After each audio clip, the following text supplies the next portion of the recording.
Tonight's headlines: no changes in public transport amid MECQ implementation.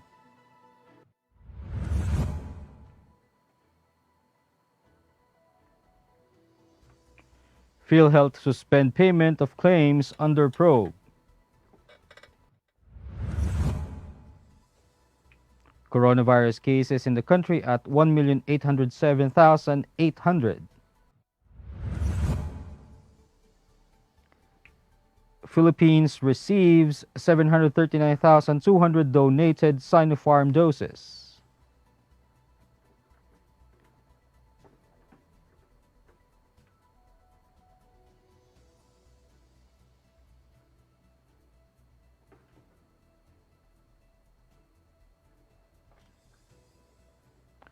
Stocks end 4-day rally. Good evening. Today is Friday, August 20, 2021. I am Elmer Navarro Manuel, and this is Tribune News on Q. Here are the stories for this evening.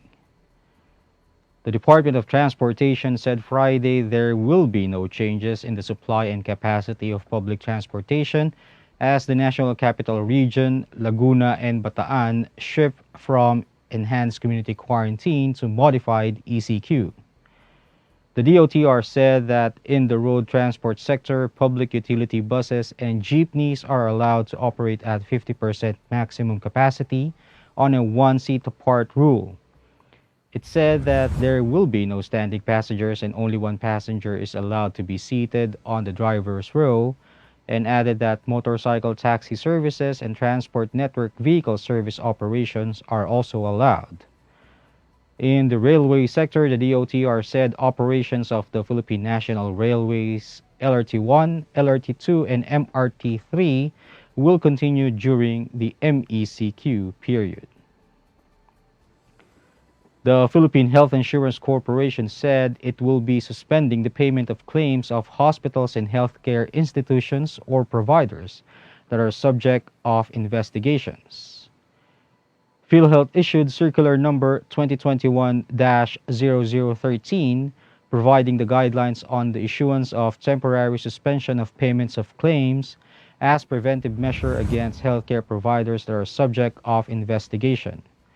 The state insurer said suspending payment of claims that are subject of investigations pertaining to fraudulent, unethical acts and or abuse of authority has been in place since 2016, pursuant to PhilHealth Circular Number 2016-026. The issuance of the latest circular came amid the issue of billions of pesos worth of unpaid benefit claims of PhilHealth to hospitals. The Department of Health reported a new all-time high 17,231 confirmed coronavirus disease cases on Friday to bring the total number of infections in the country to 1,807,800, even as 2 laboratories failed to submit data on time. This brought the active cases to 123,251, and of the total, 94.1% are mild, 3.2% are symptomatic, 1.2% are severe, and 0.7% are in critical condition. The number of recoveries, on the other hand, rose to 1,653,351 after 5,595 patients recovered from the deadly disease.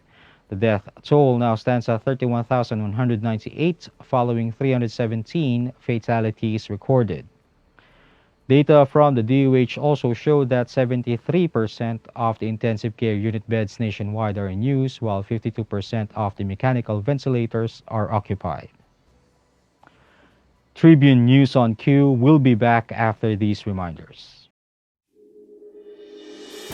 It's time for the world to know. Outstanding Filipinos in America.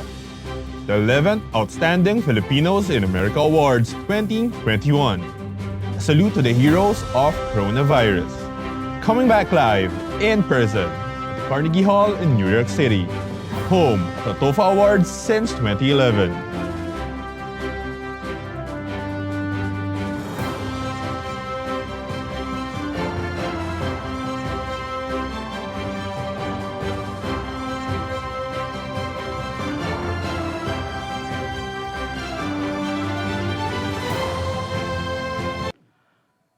In other news, the National Task Force Against COVID-19 announced that a total of 739,200 doses of the Sinopharm vaccine, part of the 1 million doses donated by the Chinese government, have arrived in the Philippines.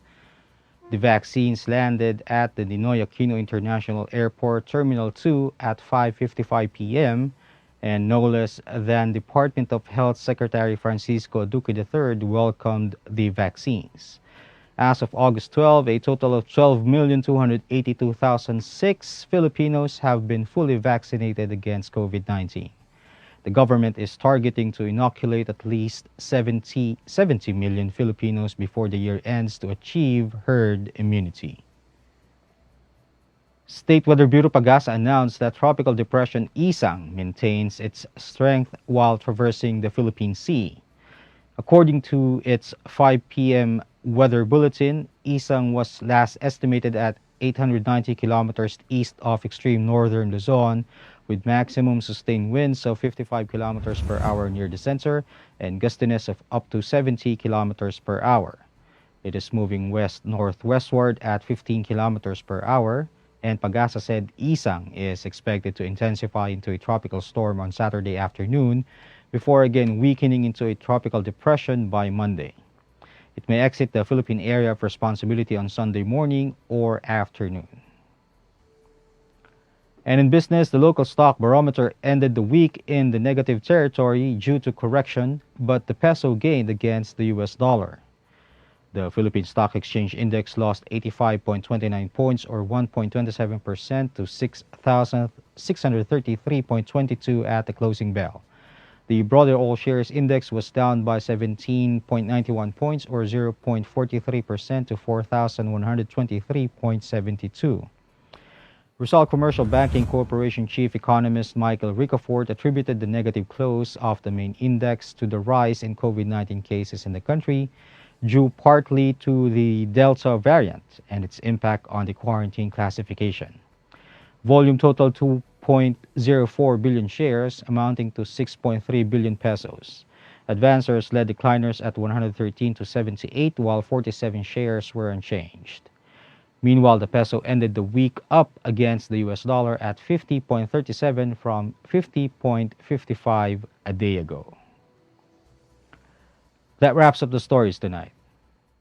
Catch the latest news on our website tribune.net.ph and follow us on Facebook, Twitter, and Instagram. You can also subscribe to our YouTube channel, Tribune Now.